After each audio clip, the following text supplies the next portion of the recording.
Hello everyone, मैं अनुराधा अपने YouTube channel success with Anuradha में आपका सभी का स्वागत करती हूँ। चलिए आज का मेरा जो टॉपिक है समायोजन के प्रकार, है ना। तो चलिए हम देख लेते हैं। मैंने आपको बता चुकी हूँ समायोजन क्या है, बहुत ज्यादा मोस्ट इम्पोर्टेंट टॉपिक है और आई होप कि आप अच्छे से अपने नोट्स बनाते चलेंगे, अच्छे से पढ़ेंगे, क्योंकि जो हमारा यूपी टेट सी टेट बहुत ज्यादा नजदीक है, तो अच्छे से आप पढ़ेंगे। ठीक है, तो चलिए देख लेते हैं समायोजन के प्रकार क्या क्या है। ठीक है, तो समायोजन के प्रकार क्या क्या है वो देख लीजिए। एक तो होता है हमारा क्या, जैविक। एक क्या हमारा होता है जैविकीय समायोजन। ठीक है, एक हमारा होता है सामाजिक समायोजन।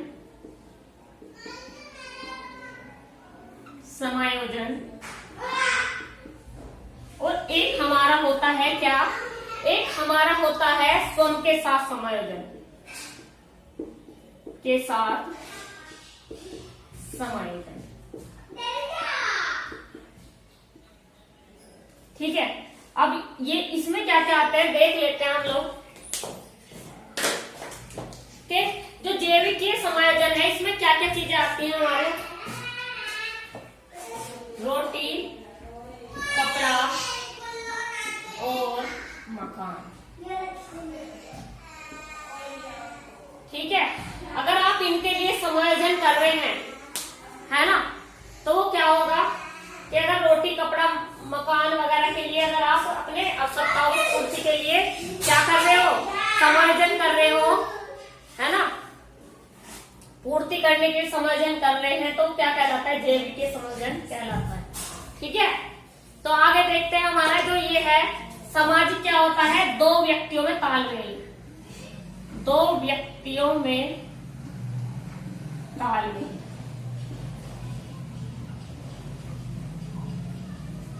है ना। जो व्यक्ति होता है वो जो एक आदमी, मतलब जो अच्छे से व्यक्ति क्या होता है, समाज में लोकप्रिय चेहरा होता है, समाज के हर एक कार्यों में भागीदारी देता है, अपना समाज के हर एक कार्य में वो अपना पूर्ण रूप से सहयोग देता है ना, तो वो क्या कहलाता है, वो एक सामाजिक प्राणी होता है, समाज में लोकप्रिय चेहरा होता है। तो दो व्यक्तियों में अच्छे से तालमेल करना क्या कहलाता है, सामाजिक समायोजन कहलाता है। समाज के साथ, समाज के लोगों के साथ समायोजन करा, समाज में रहकर समाज के नियमों को ध्यान में रखते हुए, मध्य नजर रखते हुए कार्य करता है ना, समाज के दायरे में कार्य करता है। ठीक है, तो वो क्या होता है, सामाजिक समायोजन होता है। तीसरा है हमारा क्या, अगर हम किसी कार्य को क्या करते हैं, अगर हम किसी कार्य को करने के लिए अगर वो कहता है कि मेरे अंदर योग्यता नहीं है ना, किसी कार्य को करने के लिए वो कहता है कि अगर मेरे योग्यता नहीं है ना, तो वो क्या होता है कि अगर हम क्या करते हैं, अगर हम ये सोचते हैं कि भाई इस कार्य को करने के लिए हमें क्षमता नियम में योग्यता नियम नहीं कर पाने के, है ना, हम इसके साथ तालमेल नहीं बैठा सकते, या हम ये कार्य नहीं कर सकते, हमारे अंदर इतनी योग्यता नहीं है, ये जो सोचना होता है, यही क्या होता है, हमारे दुख का कारण बनता है ना। तो यही क्या होता है, हम उस चीज से समायोजन नहीं कर पाते, हम उसमें तालमेल नहीं बैठा पाते, हम उस कार्य को नहीं कर पाते, हम उस मोल में नहीं डल पाते, है ना। अगर ये कहे कि भाई वो तो एक क्या है, वो तो एक इंटेलिजेंट बच्चा है, वो तो अच्छे मार्क्स ला सकता है, मैं नहीं ला सकता, है ना, तो वो करने से पहले क्या उसमें नेगेटिविटी आ गई, उसकी जो सोच है वही सोच क्या उसको दुख के कारण बन गए कि मुझे में इतनी योग्यता नहीं आने की मैं उससे ज्यादा नंबर ला सकूं, है ना। तो यही सोच क्या होती है, वह स्वयं के साथ समायोजन नहीं कर पाता, है ना। तो यही क्या है कि अच्छे से अगर हम सोचेंगे कि भाई मैं ये कर सकता हूं, तो हम खुद के साथ भी समायोजन कर सकते हैं, है ना। तो चलिए अच्छे से नोट कर लीजिए, ये मैं बता चुकी हूँ, आप अपने तरीके से इसमें उदाहरण लिख सकते हैं, है ना, समझ गए ना। ये तो है, अगर आप रोटी, कपड़ा, मकान के लिए समाज में समायोजन करते हैं, समाज के लोगों से समायोजन करते हैं, तो जैविक समायोजन कहलाता है। सामाजिक समाज में दो व्यक्तियों में अगर तालमेल अच्छे से बैठ जाता है और वे कार्य करते हैं मिलकर, तो वो कहलाता है सामाजिक समायोजन। और स्वयं के साथ समायोजन मैंने बता चुकी हूँ। अगर किसी कार्य को करने के लिए अगर मेरे अंदर योग्यता नहीं है तो ये सोचना क्या है, दुख का कारण बनता है। इसलिए हमें कैसे सोचना चाहिए कि आई कैन डू इट, मैं कर सकता हूँ, है ना, मुझमें इतनी योग्यता है। हर एक व्यक्ति अपने आप में बेस्ट होता है। ये सब मत सोचे कि आप नहीं कर सकते। दुनिया में ऐसा कोई भी कार्य नहीं है जो आप कर नहीं सकते। ठीक है, बस थोड़ा है हिम्मत जुटाने की, अपना मेहनत करने की उस चीज पे। यू कैन डू इट, आप हर एक कार्य कर सकते हो अगर आप में करने की लगन हो, मेहनत हो, जज्बा हो। ठीक है, तो चलिए इसे नोट कर लीजिए अच्छे से।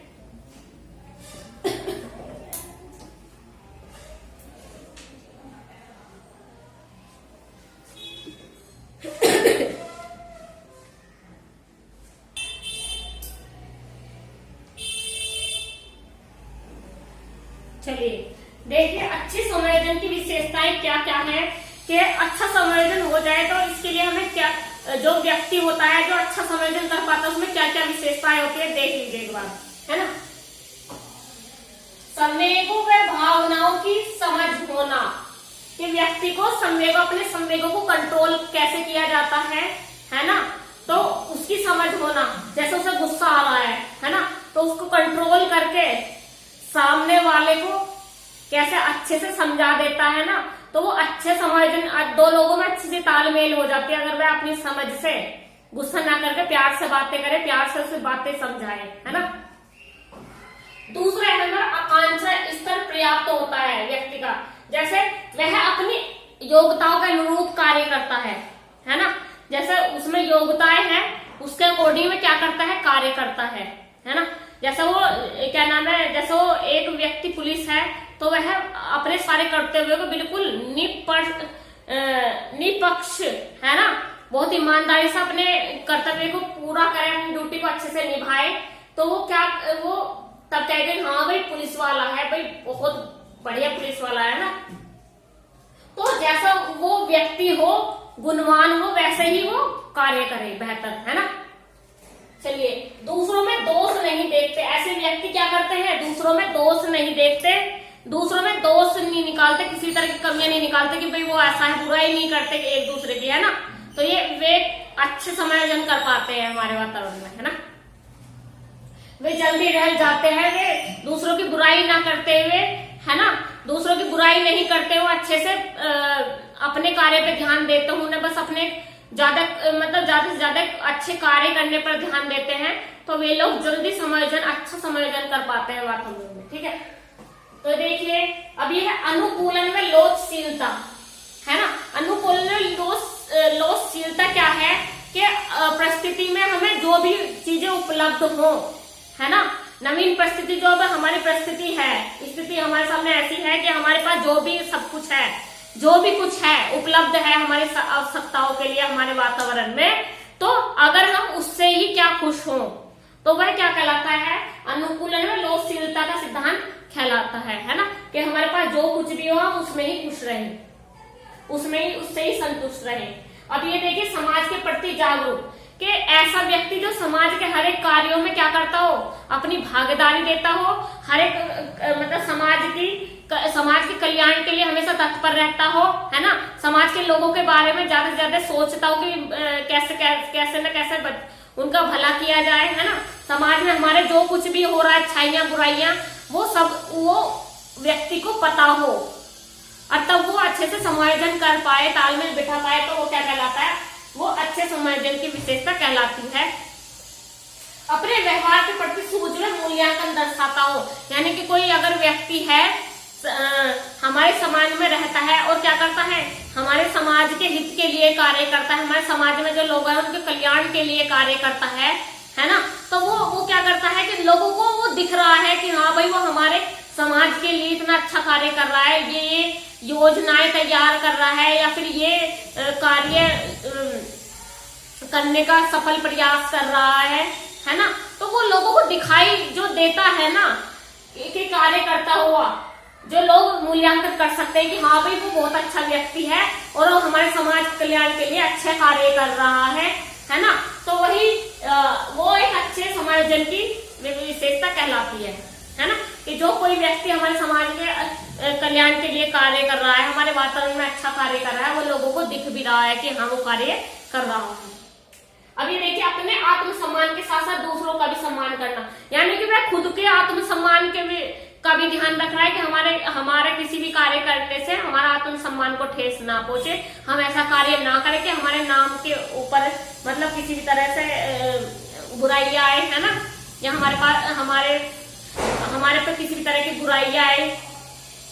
वो अपने आत्मसम्मान का तो ध्यान रखता ही रखता है, साथ में दूसरे लोगों का भी आत्मसम्मान का ध्यान रखता है कि मेरे इस कार्य से ना तो मुझे ठेस पहुंचे, ना मेरे वातावरण में रहने वाले लोग, मेरे समाज में रहने वाले लोगों को किसी भी तरह से मेरे कार्य से कोई समस्या ना आए। तो वो दूसरों के आत्मसम्मान का भी ध्यान रखता है। ठीक है, तो ये है। और ये है कि उनका जो लक्ष्य है, उद्देश्य है, लक्ष्य उद्देश्य होता है, वह स्पष्ट होता है कि हमें ये करना है। ठीक है, तो एक और चीज है, अगर हमारे वातावरण में जो हमारी आवश्यकताएं होती है उसकी पूर्ति के लिए अगर हम अगर हम पूर्ति नहीं कर पाता आवश्यकताओं की वातावरण में, तो वो क्या कुसमायोजन होता है। और अगर हम वातावरण में अपनी आवश्यकताओं की पूर्ति कर पाता है तो वह समायोजन होता है।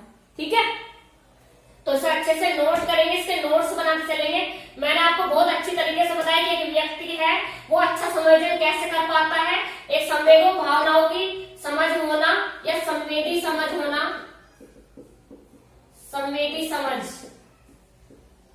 का होना, है ना, और अपनी योग्यताओं के अनुरूप कार्य करना, उसका दूसरों में दोष न निकालना, है ना, उसका लक्ष्य उद्देश्य को स्पष्ट होना, अनुकूलन व लोचशीलता, है ना, यानी कि जो नवीन परिस्थिति जो हमारे पास अब सामने परिस्थिति है उसमें हमारे पास सब कुछ है ना, और हम जो भी कुछ भी है, सब कुछ क्या, जो भी कुछ है हम उसमें ही संतुष्ट रहे, है ना, उसमें ही खुश रहे, उसमें ही हम समायोजन कर सके। समाज के प्रति जागरूक, समाज में जो होने वाले अच्छाइयां बुराइयां जो भी अब हो रहा है उसके प्रति जागरूक होता है वह व्यक्ति।